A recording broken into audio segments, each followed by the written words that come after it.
O que acontece quando um poderoso fazendeiro ameaça levar uma criança para pagar uma dívida? Lúcia estava sozinha contra a crueldade, até que um estranho de mãos calejadas surgiu no portão. O que ele fez a seguir deixou toda a vila em choque e mudou o destino daquelas terras para sempre. O som metálico de 3 picapes blindadas rasga o silêncio da praça de Corumbá, sob o olhar aterrorizado dos vendedores de rua. Tiago, um influente empresário do agronegócio conhecido por sua crueldade, desce do veículo e caminha em direção a uma pequena banca de artesanato de couro. Ele arremessa um maço de notas de R$ 100 no rosto de Lúcia, exigindo que ela entregue as chaves da pequena fazenda que restou de sua família para ampliar sua rota de escoamento. Diante da recusa firme da mulher, Tiago segura o braço de Bia, a filha de 8 anos de Lúcia, e rosna que se a dívida inventada de R$ 50 mil não for paga em 48 horas, ele levará a menina para trabalhar em suas colheitas como pagamento vivo.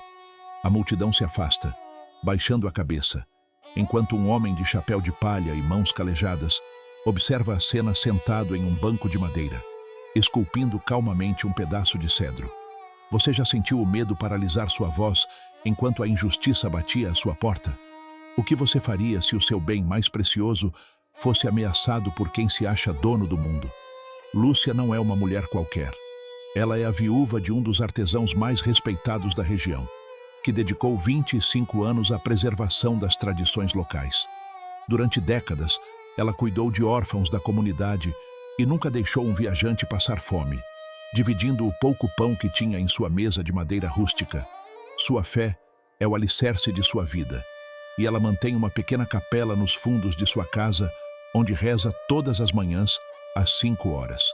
Mesmo vivendo com menos de R$ 1.200 por mês, ela nunca aceitou subornos das empresas que devastam a natureza ao redor. O respeito que a comunidade tinha por ela agora se transformou em um silêncio covarde, pois o medo de Tiago é maior que a gratidão pelo passado de Lúcia.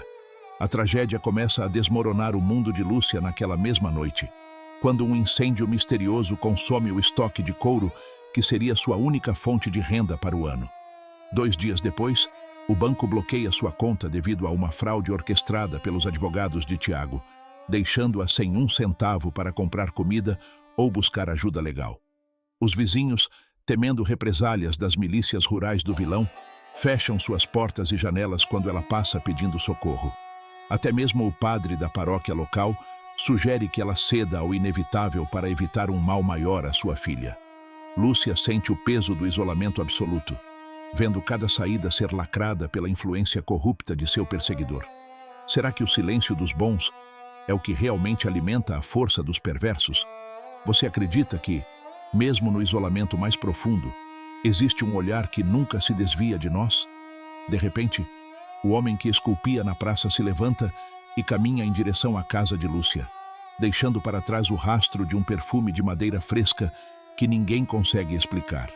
Como você reagiria se a sua única esperança viesse de um estranho que nada possui, mas que parece carregar o peso do mundo em seus ombros cansados?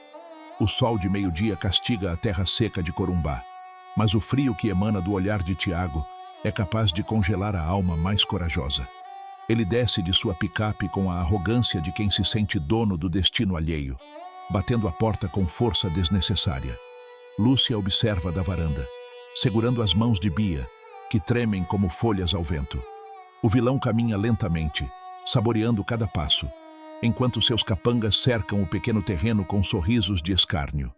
Ele para diante dos degraus e acende um charuto caro, soprando a fumaça deliberadamente na direção da imagem de Nossa Senhora, que adorna a entrada.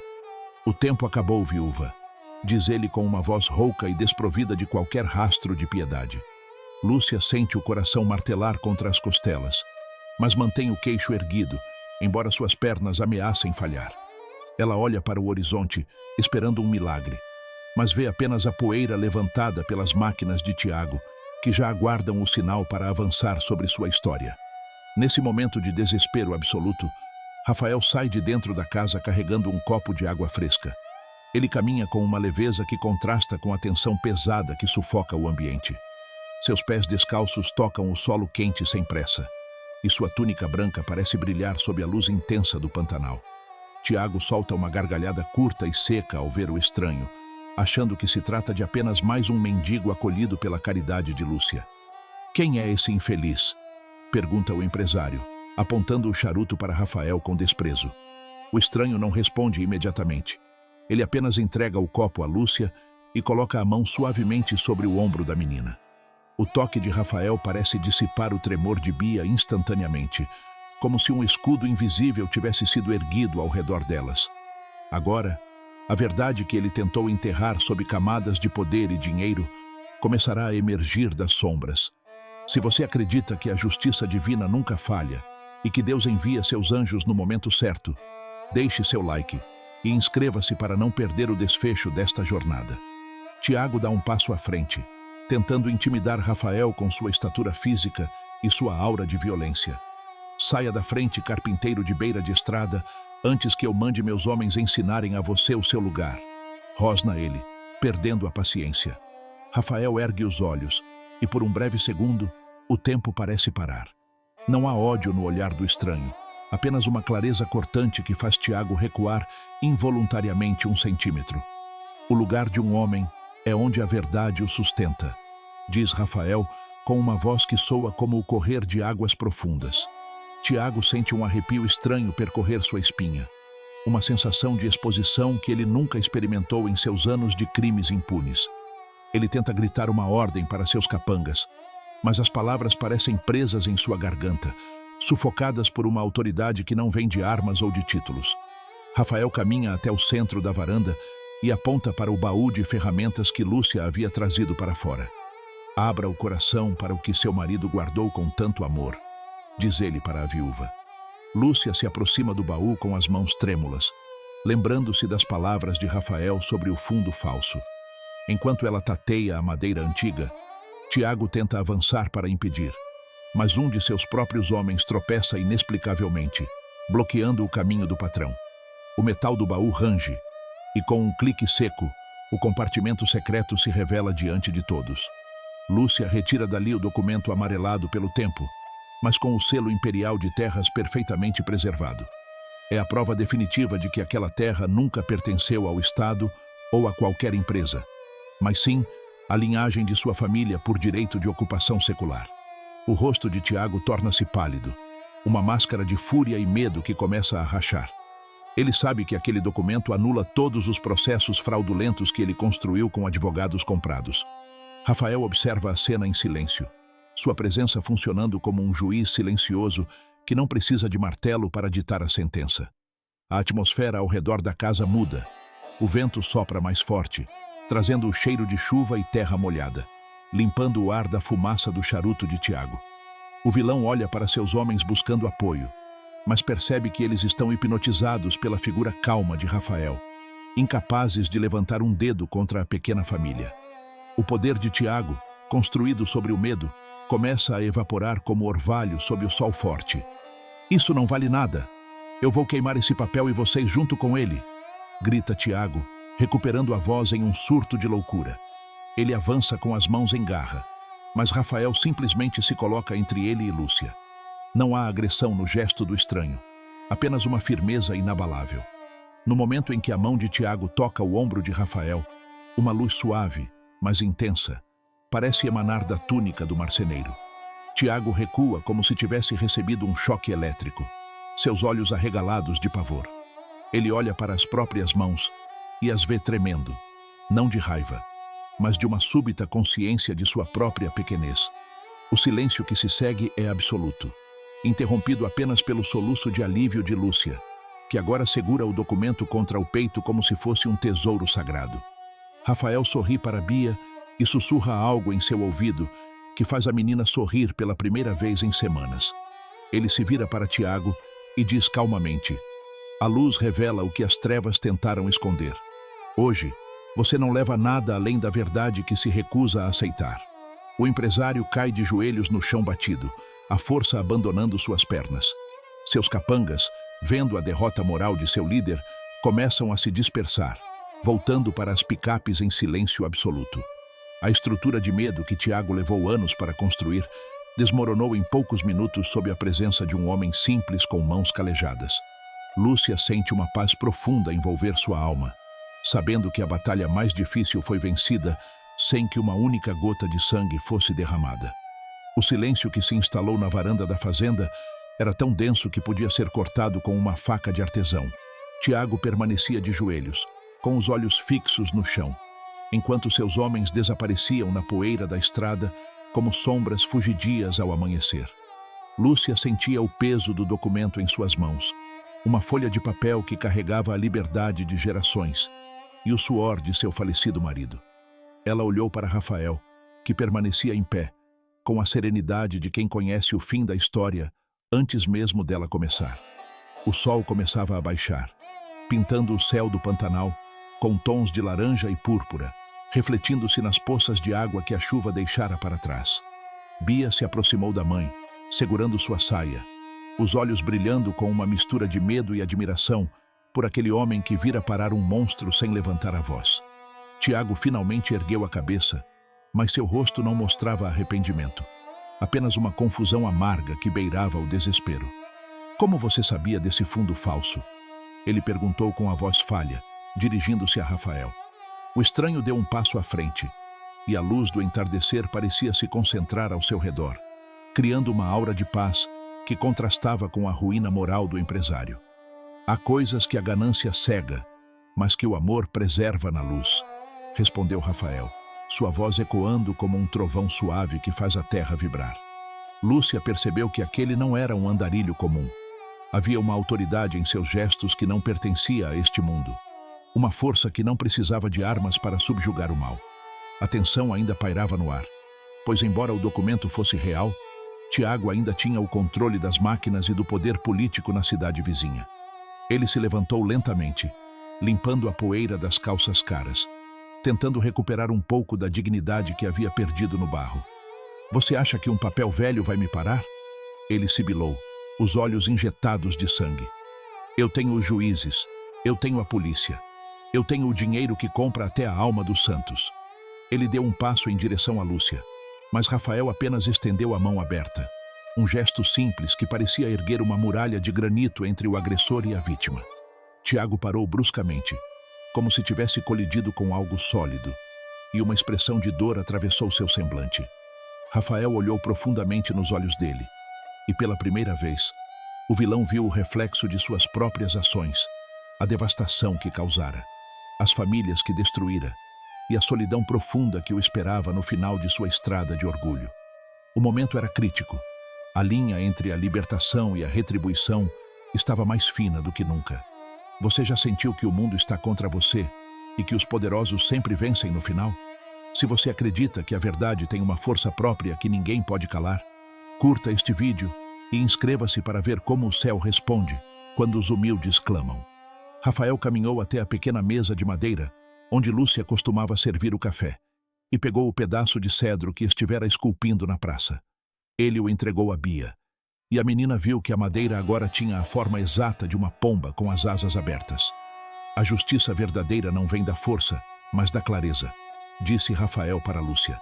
Ele então se virou para a estrada, onde uma coluna de poeira indicava a aproximação de novos veículos. Lúcia sentiu um calafrio, temendo que fossem reforços de Tiago. Mas Rafael sorriu de forma encorajadora. Eram carros oficiais da Polícia Federal e representantes do INCRA, que haviam recebido, por vias misteriosas, cópias digitais do documento de Lúcia e provas irrefutáveis das fraudes bancárias que Tiago cometera. O cerco estava se fechando, mas de uma forma que ninguém na cidade poderia ter planejado. O advogado de Lúcia, um homem jovem que ela mal conhecia, desceu de um dos carros com uma pasta cheia de liminares que protegiam a propriedade e garantiam a guarda de Bia contra qualquer tentativa de coação.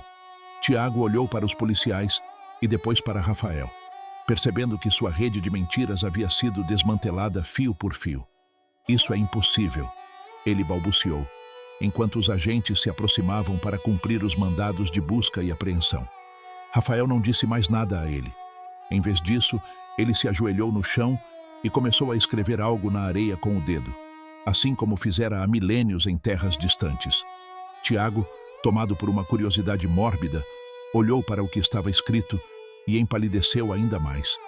Eram nomes e datas de pessoas que ele acreditava terem sido esquecidas, vítimas de sua escalada ao poder que ele pensava estarem enterradas no passado. A presença de Rafael agia como um espelho da alma, onde o mal não era punido por uma mão externa, mas se desintegrava diante da própria imundície revelada. Os policiais, embora estivessem ali para prender um criminoso, sentiam uma reverência estranha pelo ambiente, diminuindo o tom de voz e agindo com uma correção que não era comum naquele rincão esquecido. Enquanto a justiça dos homens se encarregava de Tiago, Lúcia sentiu uma necessidade urgente de agradecer ao homem que mudara seu destino. Ela se virou para onde Rafael estava, mas o lugar na varanda estava vazio. Ela correu até o portão, olhando para a estrada, mas só viu os carros da polícia e o sol desaparecendo atrás das árvores. Rafael havia partido tão silenciosamente quanto chegara, deixando para trás apenas o aroma de cedro e uma paz que ela nunca pensou que voltaria a sentir. Ela voltou para dentro de casa e encontrou Bia sentada à mesa, olhando para a pomba de madeira. A menina tocou na escultura e, para surpresa de Lúcia, a madeira parecia quente, como se tivesse vida própria. Naquele momento, Lúcia entendeu que o visitante não era apenas um mestre carpinteiro, mas o próprio mestre que prometera nunca abandonar os seus. A noite caiu sobre Corumbá, mas desta vez não trouxe medo. Lúcia preparou uma mesa farta com o pouco que tinha, convidando o jovem advogado e os policiais que ainda trabalhavam nos registros. O clima era de celebração silenciosa, uma vitória da paciência sobre a violência. Ela olhava para o baú aberto e para o documento, símbolos de uma herança que ia muito além da terra. Era a prova de que a fidelidade é recompensada no tempo de Deus, e não no tempo dos homens. O império de Tiago estava em ruínas, mas a pequena fazenda de Lúcia brilhava como um farol na escuridão. Ela sabia que os dias seguintes seriam de trabalho duro para reconstruir o que fora queimado. Mas agora, ela tinha a certeza de que nunca mais caminharia sozinha. A semente da transformação fora plantada não apenas em seu solo, mas nos corações de todos que testemunharam o que aconteceu naquela varanda. Lúcia saiu mais uma vez para a varanda antes de dormir e olhou para as estrelas, que pareciam mais próximas naquela noite. Ela pensou nas palavras de Rafael sobre o verdadeiro pastor e sentiu um conforto que transbordava. Ela sabia que, em algum lugar daquelas estradas de terra do Brasil, o homem de túnica branca e mãos calejadas continuava sua caminhada, entrando em outras casas e sentando-se em outros bancos de praça para proteger aqueles que o mundo tenta esmagar. A história de sua libertação seria contada por anos, um lembrete de que o mal pode até ter as picapes blindadas e o ouro, mas o Criador tem a verdade e o tempo em suas mãos. Lúcia fechou os olhos e respirou fundo o ar puro da noite, pronta para o novo capítulo que começaria com o primeiro raio de sol, grata por ter sido vista por aquele que tudo vê. A poeira baixou na estrada, mas o silêncio que ficou na pequena fazenda de Lúcia era diferente de tudo o que ela já experimentara. Não era mais o silêncio do medo ou da opressão, mas uma quietude sagrada, como se a terra mesma estivesse em oração após a tempestade. Tiago fora levado, e com ele, a sombra que pairava sobre Corumbá por décadas parecia ter se dissipado. Lúcia entrou em sua modesta cozinha e viu a caneca de barro que Rafael usara para beber água. Ela a segurou entre as mãos e notou que a água que restava no fundo brilhava com uma clareza cristalina, refletindo a luz do entardecer de uma forma quase sobrenatural. Ela sentou-se à mesa de madeira, a mesma mesa onde tantas vezes chorou escondida para que Bia não visse seu desespero, e fechou os olhos. O objeto símbolo de sua jornada, o antigo relógio de bolso de seu marido que parara no dia de sua morte, subitamente começou a tiquear sobre a mesa. O som era ritmado, constante, um lembrete de que o tempo de Deus não para, mesmo quando achamos que tudo está perdido. Bia aproximou-se e sentou-se ao lado da mãe, segurando a pequena escultura de pomba que o estranho lhe dera. Mamãe, por que o moço tinha as mãos tão machucadas, mas o abraço dele não doía? Perguntou a menina com a inocência que só os puros de coração possuem. Lúcia acariciou os cabelos da filha, as lágrimas finalmente correndo livres, mas eram lágrimas de uma gratidão que transbordava. Ela lembrou-se de cada calo nas mãos de Rafael, de cada marca de trabalho duro que ele carregava com tanta dignidade. Ele não era um rei em um trono, mas um trabalhador entre trabalhadores, um sofredor entre sofredores. A percepção de que o Criador do Universo escolhera visitá-la sob a forma de um carpinteiro humilde era um peso de glória que sua mente mal podia processar. Ela olhou para as paredes da casa, que ainda cheiravam ao fumo do incêndio criminoso, e percebeu que a reconstrução física seria apenas um detalhe diante da restauração que ocorrera em seu espírito. Você já sentiu que suas orações eram apenas palavras lançadas ao vento, até que um detalhe simples mudou tudo? Se você reconhece que Deus muitas vezes usa o que é humilde para confundir o que se acha poderoso, deixe seu like e inscreva-se para fortalecer esta corrente de fé. Enquanto a noite avançava, alguns vizinhos começaram a aparecer no portão. Eram os mesmos que dias antes haviam fechado suas janelas por medo de Tiago. Eles traziam pães, frutas e ferramentas, com os rostos marcados pela vergonha, mas também por um novo brilho de esperança. Lúcia os recebeu sem um pingo de amargura ou julgamento. Ela entendeu que o medo é uma prisão tão cruel quanto as correntes de um escravo, e que a libertação de Tiago também fora a libertação deles. Um dos anciãos da vila aproximou-se e contou que, enquanto Tiago era levado pela polícia, ele gritava que via homens de branco cercando a fazenda, embora os policiais não vissem ninguém além de Lúcia e sua filha. O medo do ímpio é o seu próprio castigo, enquanto a paz do justo é a sua maior recompensa. A verdade estava vindo à luz, e as estruturas de mentira que sustentavam os poderosos da região estavam ruindo como castelos de areia diante da maré. Lúcia levantou-se e foi até o pequeno oratório nos fundos. Ela não pediu mais proteção, pois sentia-se envolta em um manto de cuidado que nada poderia romper. Ela apenas agradeceu pelo marceneiro, que sabia exatamente onde o baú estava escondido e que conhecia os segredos do fundo falso da madeira e da alma humana. O documento de posse agora descansava sobre o altar improvisado, uma prova física de que a justiça pode tardar, mas nunca falha quando é depositada nas mãos certas. Ela pensou em Rafael caminhando agora por alguma outra estrada poeirenta do Mato Grosso, entrando em outra casa, onde uma mãe solteira chorava, ou onde um trabalhador era humilhado. A presença dele não era mágica, era real. Não era um espetáculo, era um serviço silencioso de amor. Antes de o relógio de bolso marcar meia-noite, Lúcia sentiu uma brisa suave entrar pela janela aberta, trazendo o perfume das flores de ipê, mesmo não sendo a época de floração. Ela soube, naquele instante, que o ciclo de sofrimento fora encerrado e que uma nova estação começava. O preço da mudança fora alto. Noites sem sono, a perda de seus bens e a provação de sua fé até o limite. Mas o que ela ganhara em troca não tinha preço. Ela recuperara sua dignidade, garantira o futuro de Bia e, acima de tudo, vira a face da compaixão vestida de operário. A pequena fazenda, antes alvo da cobiça e da violência, tornara-se agora um solo sagrado, onde o céu tocara a terra de forma simples e decisiva. Lúcia adormeceu com o som do relógio ao fundo, sabendo que cada segundo de sua vida estava, a partir de agora, sob a vigilância daquele que nunca dorme. A primeira luz da manhã em Corumbá trouxe um frescor que parecia lavar a alma da terra pantaneira. Lúcia despertou antes do sol, como era seu costume há décadas, mas desta vez não sentia o peso do chumbo no peito que a acompanhava desde as ameaças de Tiago. Ela caminhou até a varanda e viu o relógio de bolso de seu marido sobre a mesa, marcando exatamente 5h15 com um tique-tique vigoroso. Aquele som, que por anos foi apenas uma lembrança de silêncio, agora parecia o pulsar de um coração vivo dentro de sua casa. O objeto símbolo da família, antes quebrado pela dor, tornara-se o metrônomo de uma nova vida. Lúcia olhou para o horizonte e viu a silhueta das árvores se destacando contra o céu rosado, sentindo que cada folha e cada gota de orvalho testemunhavam a vitória da mansidão sobre a soberba. Ela começou a preparar o café, mas o aroma que subia da cozinha não era apenas o dos grãos torrados. Era um cheiro de paz que preenchia os cantos mais escuros da residência. Bia apareceu na porta do quarto, esfregando os olhos e segurando a pomba de madeira.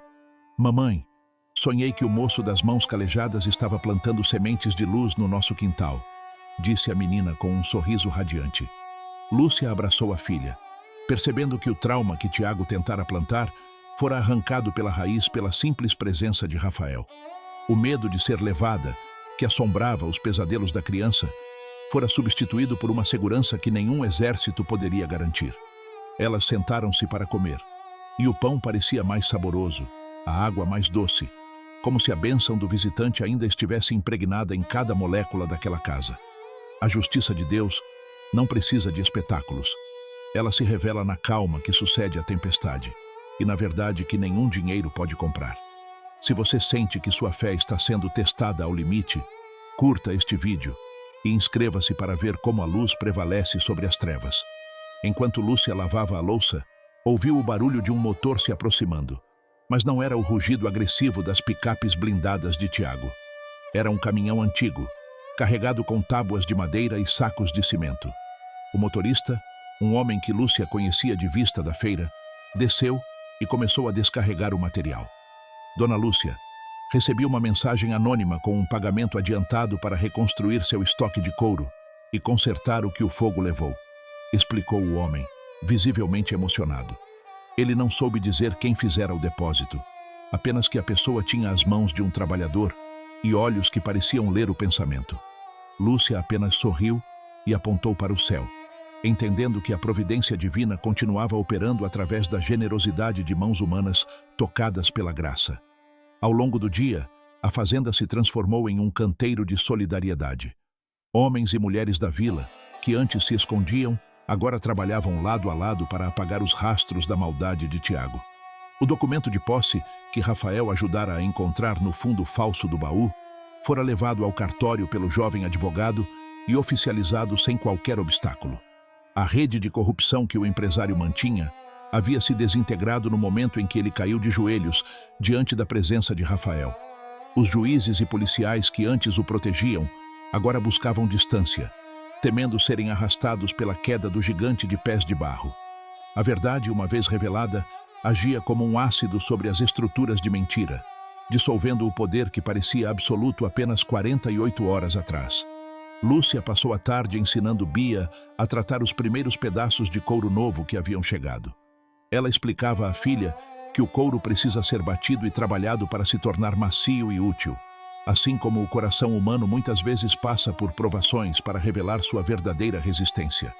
O relógio de bolso, agora preso ao seu avental, marcava o ritmo do trabalho. Cada movimento de suas mãos era uma oração de ação de graças. Ela não sentia pressa, nem ansiedade pelo futuro. A presença de Rafael deixara nela a certeza de que o amanhã já estava cuidado por alguém que conhece cada fio de cabelo de nossa cabeça e cada anseio de nossa alma. A dignidade que Tiago tentara pisotear no barro agora florescia com uma força que inspirava todos ao redor. No final da tarde, o advogado voltou com notícias ainda mais surpreendentes. Todas as contas bancárias de Lúcia foram desbloqueadas e o banco admitiu o erro, oferecendo uma compensação pelas perdas sofridas. Mais do que isso, as denúncias anônimas que surgiram no sistema da Polícia Federal revelaram um esquema de trabalho escravo em outras fazendas de Tiago, garantindo que ele não sairia da prisão por muitos e muitos anos. O império do medo acabara definitivamente. Lúcia ouvia tudo em silêncio, sentindo um misto de tristeza pelo destino do homem que escolhera o mal, mas de profunda paz pela proteção que recebera. Ela sabia que a justiça dos homens era apenas um reflexo pálido daquela justiça que vira nos olhos de Rafael na varanda. Quando as sombras começaram a se alongar novamente, Lúcia sentou-se na cadeira de balanço com o relógio de bolso na mão. Ela o abriu e viu a foto antiga de seu marido no verso da tampa. Pela primeira vez em anos, a imagem não trazia dor, mas a sensação de um dever cumprido e de uma promessa mantida. Ela olhou para a trilha que levava à floresta, por onde Rafael desaparecera, e sussurrou um obrigado que o vento levou para longe. O Pantanal estava em paz, e em cada batida do relógio, Lúcia ouvia a promessa eterna: eis que estou convosco todos os dias. Ela fechou os olhos e respirou fundo o cheiro da terra molhada, pronta para ser ela mesma uma semente de justiça naquela região que tanto sofrera. O sol de domingo em Corumbá nasceu com um brilho que parecia vir de dentro da própria terra. Lúcia acordou com o som suave de pássaros que não via há meses, e o silêncio que antes era de solidão, agora era de uma plenitude indescritível. Ela caminhou até o centro da sala e olhou para o baú de ferramentas. O objeto, que por 20 anos guardou segredos de dor e esperança, agora estava aberto, revelando a herança de uma vida de retidão. Lúcia pegou o documento de posse original, sentindo a textura do papel que garantira sua liberdade. Ela sabia que a justiça dos homens finalmente se alinhara com a justiça do céu.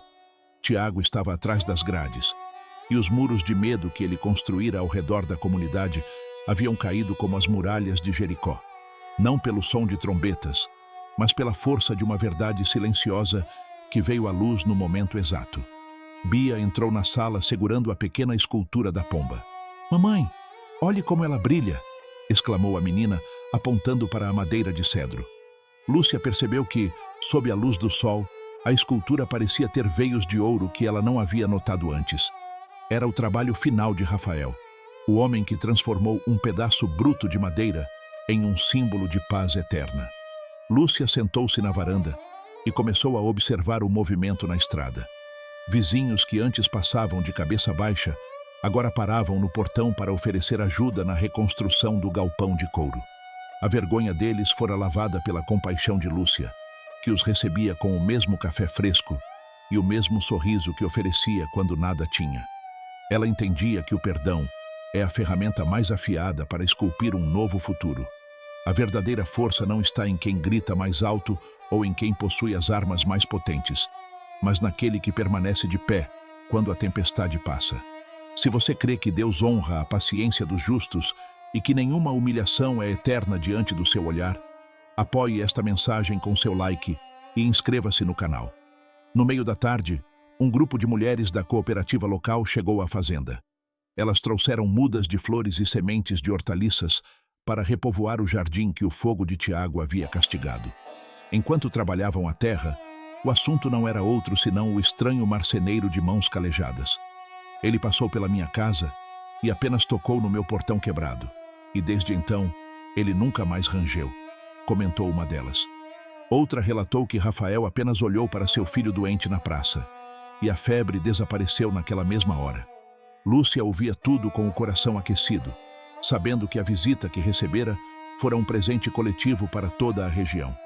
Rafael não viera apenas para salvar sua fazenda, mas para restaurar a fé de um povo que se sentia esquecido nas margens do Brasil.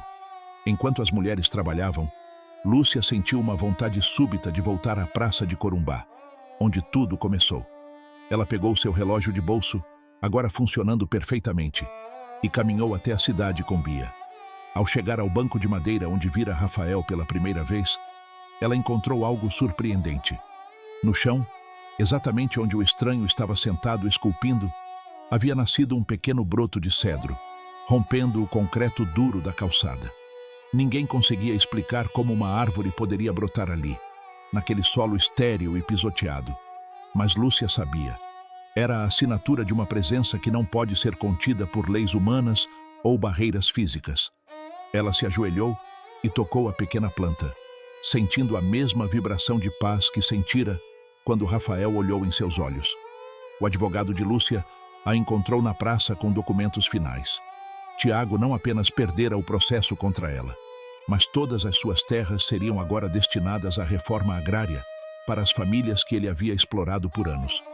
A fortuna do vilão, construída sobre o sangue e o suor dos pobres, estava sendo devolvida aos seus donos de direito por ordem federal. O colapso do império de Tiago foi tão rápido e natural que parecia uma fruta podre caindo da árvore. Não houve necessidade de revolução ou violência. A própria estrutura do mal se autoconsumiu quando confrontada com a luz da verdade. Lúcia olhou para o céu e agradeceu, percebendo que o pagamento vivo que Tiago exigira fora transformado em vida abundante para todos. Ao retornar para casa, Lúcia decidiu que a fazenda não seria mais apenas sua. Ela transformaria o local no Espaço Cultural do Cedro, onde os jovens aprenderiam o ofício do couro e da madeira, mantendo viva a tradição de seu marido e a memória do visitante misterioso. Ela queria que cada peça produzida ali carregasse a história de que a dignidade é inegociável e que a fé é a substância das coisas que não se veem. O relógio em seu bolso marcou 6 horas da tarde, e o som do sino da igreja ao longe parecia confirmar sua decisão. O sol se punha, mas a escuridão não trazia mais medo.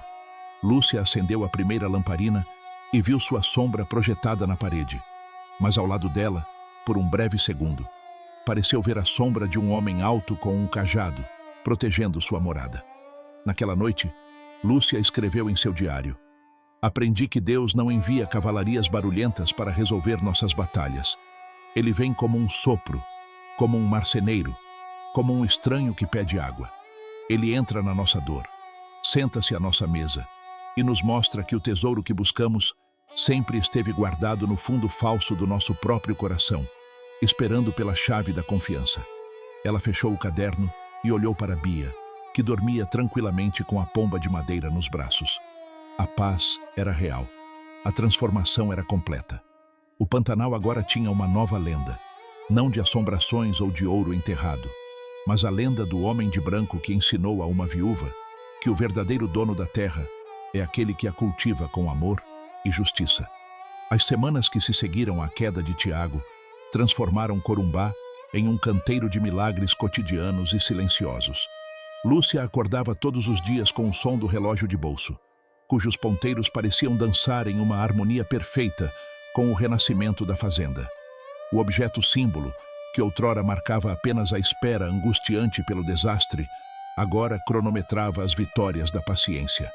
O galpão de couro, reconstruído com a ajuda da comunidade, exalava um perfume de renovação que se misturava ao cheiro da terra molhada do Pantanal.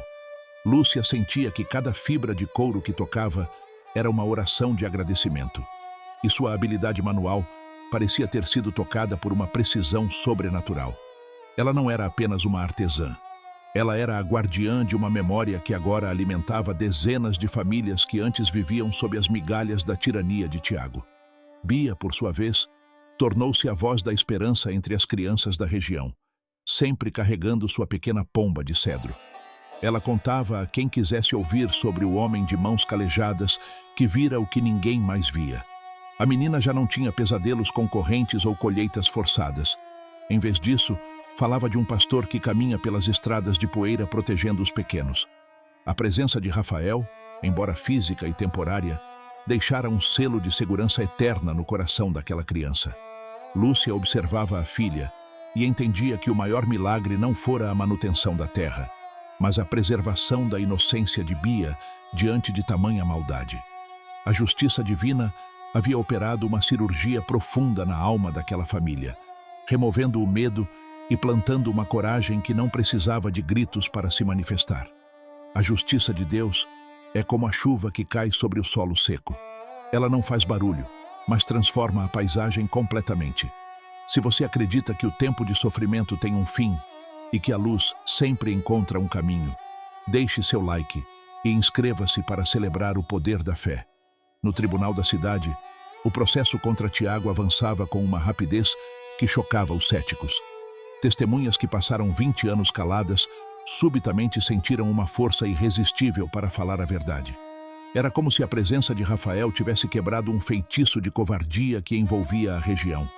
Um dos antigos capangas de Tiago, em seu depoimento, mencionou que, no momento em que tentou tocar no baú de Lúcia, sentiu uma paz tão avassaladora que suas mãos perderam a força para a violência.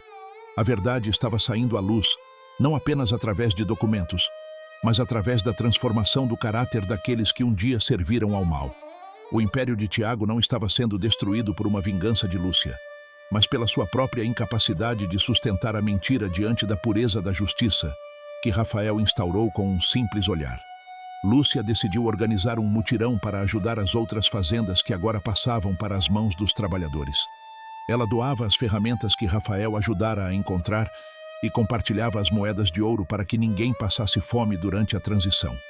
O Refúgio da Esperança não era apenas o nome de sua fazenda, mas o estado de espírito de todo o vale. O relógio de bolso, que ela agora usava com orgulho, marcava o início de uma era onde o trabalho era digno e o fruto da terra era dividido com justiça. Ela via em cada rosto suado e sorridente um reflexo daquela luz que vira na túnica de Rafael. A presença de Cristo se manifestava agora nas mãos que se uniam para reconstruir o que a ganância tentara devastar, provando que o bem é infinitamente mais contagioso que o mal. Em uma tarde de sol suave, Lúcia sentou-se na varanda para descansar e abriu o baú de ferramentas uma última vez. Ela percebeu que no fundo falso onde estavam os documentos havia sobrado uma pequena lasca de madeira de cedro, da mesma cor da pomba de Bia. Ao pegá-la, sentiu um calor reconfortante percorrer seus dedos. Ela entendeu que aquele era um lembrete pessoal de que o marceneiro nunca a deixaria. O objeto símbolo de sua luta, o relógio, tiquaqueava calmamente em seu colo. O tempo da dor ficara para trás, e o tempo da graça era o presente eterno. Lúcia fechou o baú, não para esconder nada, mas para guardar o que era sagrado. Ela estava pronta para os próximos anos, sabendo que a verdadeira propriedade não se mede em hectares, mas na paz que se sente ao deitar a cabeça no travesseiro após um dia de justiça vivida. Ao cair da noite, ela reuniu os vizinhos para uma oração de agradecimento na pequena capela. Não houve pregações teológicas complicadas, apenas silêncio e gratidão. Lúcia olhou para cada um ali presente e viu como as feridas da alma estavam cicatrizando. A presença de Rafael fora o remédio para uma ferida social que parecia incurável. O homem de branco partira, mas o rastro de sua retidão permanecia em cada decisão tomada, em cada limite restabelecido e em cada gesto de perdão. Corumbá não era mais a mesma. O medo fora substituído pelo respeito mútuo e a esperança voltara a ser a língua oficial daquele povo. Lúcia sorriu para Bia, apertou o relógio de bolso e sentiu que o mundo, apesar de todas as sombras, era um lugar onde o Criador ainda gostava de caminhar ao entardecer. O sol se punha no horizonte de Corumbá, tingindo as águas do Pantanal com um dourado que parecia refletir a paz finalmente conquistada na fazenda de Lúcia. Ela estava sentada em sua cadeira de balanço, segurando o relógio de bolso que agora marcava cada segundo com uma clareza reconfortante. O objeto símbolo de sua resistência não era mais um lembrete de um tempo parado na dor, mas o motor de um presente cheio de dignidade. Ao seu lado, Bia esculpia um pequeno pedaço de madeira, tentando imitar os gestos precisos de Rafael.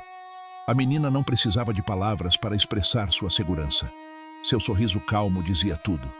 A herança de Lúcia fora preservada, e a justiça, que antes parecia um sonho distante, agora era o chão firme sob seus pés.